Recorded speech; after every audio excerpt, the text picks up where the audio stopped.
Eswatini's largest opposition party has said its country should not be used as a dumping ground for the US after Washington sent a group of migrants to the African country. The majority of those deported have been sent to Central and South America, but the Trump administration is pushing for more countries in Africa to accept those it wants to eject. Eswatini is the latest country to be the recipient of deportees from the United States. But the news has not been welcomed in the small landlocked African kingdom. We condemn that the bringing of hardcore convicts to our country to mix with our young convicts who still have a chance of to be rehabilitated. Officials in Eswatini acknowledged the public anger, but said the 5 men pose no threat to the country or its citizens. Earlier this month, 8 deportees finally arrived in the South Sudanese capital, Juba, after a protracted legal battle that saw them diverted to Djibouti for several weeks. All but one of those sent to the 2 African nations have not been deported to their country of origin. This particular arrangement of the 8 deportees that end up in South Sudan in Juba, it is a deal that was reached between Juba and Washington, D.C. And that's why our reaction and our big question is that U.S., in terms of D.C. and South Sudan, Juba, need to disclose to us what is the deal. In late June, the U.S. Supreme Court ruled that the administration could send migrants to a third country, handing a victory to Trump in his pursuit of mass deportations. As well as Eswatini and South Sudan, Rwanda received 1 Iraqi deportee in April this year. Reporting by Axios says over 20 more African countries have been approached or are expected to be asked to take people expelled from the United States. Nigeria has explicitly rejected any proposal by the US. Its foreign minister, Yusuf Tuga, said the country already has enough of its own problems. And for more of this story, I can now speak to Chris Ogunmodede, a policy analyst and consultant. He specializes in African politics and international relations. He joins us from Lagos in Nigeria. Chris, critics say the US is outsourcing its deportation problem to Africa. What's your take on that? I think that's correct. I think the United States has come to a point of realizing that perhaps this mass deportation program that President Trump promised is going to turn out to be a lot more difficult and challenging than it had anticipated. And of course, there is precedent from Europe and Australia, for instance, when it comes to outsourcing migrants to third countries. So the Trump administration is simply following that precedent, understanding that it can and has the willingness to use the considerable leverage that it has over African countries to persuade them to accept these migrants. Now, in Eswatini and also in South Sudan, these arrivals sparked outrage. Is Washington underestimating how politically explosive this policy is there on the ground, or does Washington just not care? I think it's both. I think Washington is underestimating just how much blowback this arrangement could cause, not just the United States, but also domestic governments who accept these migrants, regardless of how many people are actually accepted. It's an issue that the opposition in several countries can and likely will use to their advantage. But as I say, the Trump administration frankly doesn't care much about how it plays domestically for those governments.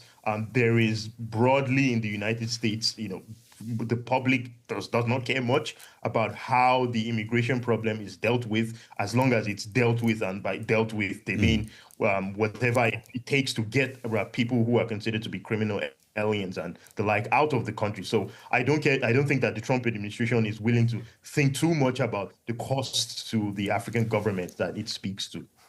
Well, talking about the African governments, why have political leaders in some African countries agreed to this then, and what do they gain from it? So I think there's a couple of things here. African governments, I should start by saying African governments, when President Trump won his second term, were quite enthusiastic about that, at least a number of them anyway. And they were among the first to congratulate Trump, and they felt that the Biden administration wasn't as proactive and robust in its engagement with them. So they have been anticipating and excited to do deals with the Trump administration, despite the fact that the Trump administration has cut aid to African countries, has slapped tariffs on them, is threatening, and in some cases has actually slapped the visa bans and the like. So in this instance, if they seem keen to at least listen to the discussion, because they believe that if this is going to be a way to curry favor with the Trump administration, what's a couple hundred or perhaps even tens of migrants, especially if there's going to be some financial payout for this, there's no problem as far as that's concerned. That's a risk they're willing to take for the payout of the things that they are seeking from the United States. Now, what kind of effect do you think will this have on how migration is handled across Africa? I think it will most likely exacerbate existing trends, such as African governments, particularly ones in in coastal West Africa, but also in the Sahel, in North Africa, who have been working with the European Union, for instance, to stem migration. It will just be an extension of those pre-existing trends where governments take funding and other elements of bilateral assistance in exchange for helping Western countries deal with some of their migration problems. Despite the fact that the legalities of it are dubious, but there's no real political obstacle either for the United States, European countries, or African governments until, of course, as I say, it poses a problem for them. But to their mind, that's a bridge that they are willing to cross if and when they get there. Chris Ogunmodede there, policy consultant and analyst. Thank you very much. Thank you.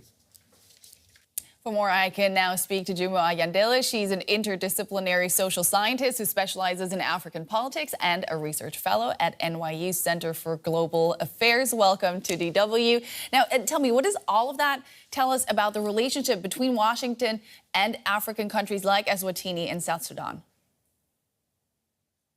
Thank you for having me on your segment. I would say, for the most part, it shows that the relationship is still very unequal. The U.S. often sets the terms, as we know, and smaller or fragile African countries are expected to go along. And these deals are often called partnerships, but as we know, they usually reflect the power imbalance. So Washington has more leverage, and that really shapes how decisions are being made with countries such as Eswatini and South Sudan. What kind of pressure is Washington using here then? As we know, it's rarely a deal between equals. So even if aid or promises are offered to these countries, the U.S. holds more cards. So I do believe that countries like South Sudan or Eswatini may feel like they don't necessarily have that many options, especially if they are relying on American and U.S. support. So yes, there is pressure, even if this pressure is not always direct. What kind of pressure would you think we're seeing play out there behind the scenes? Is it economic pressure? Is it just diplomatic pressure? Are we talking about aid? Is it more the economy? Because especially in the case for Eswatini, the U.S. is also a large market. What do you think is behind all this? And what are the leaders of these two countries hoping to get out of it? Definitely. It is aid, definitely economic aid. I would also say some diplomatic aid and pressures. For these leaders, they are hoping to gain something from, deals with the United States. As we know, the Trump administration has been very transactional with a lot of its bilateral relationships with African countries. So yes, in the short term, I do believe that they will get some financial help with the deportees that are being sent to their countries, or even some political goodwill within the international arena.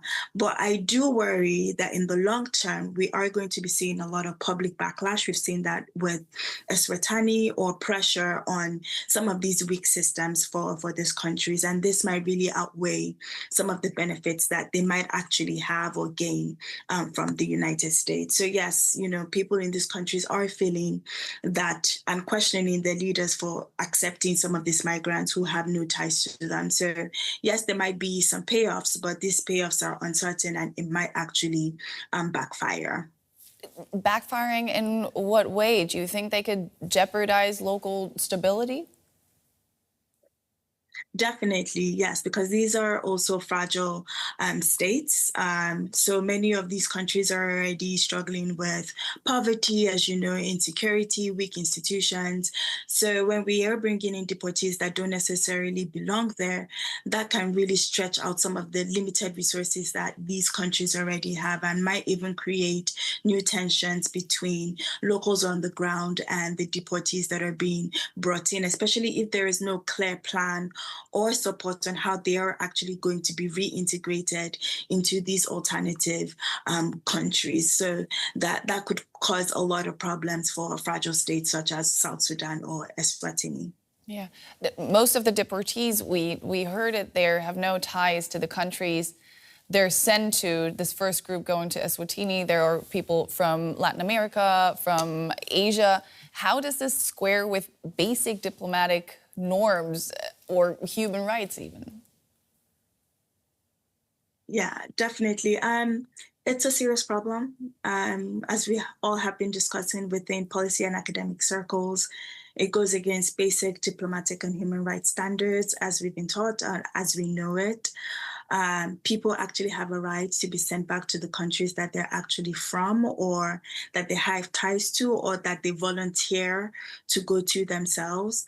And sending them somewhere random or alternative, or treating them as if that they don't matter, is something that goes against everything that we know within international circles. And I would say it actually treats African countries as if they're all the same, and as if that they are dumping grounds for external borders from the West. It's not fair to anyone, whether it's the deportees or African countries themselves.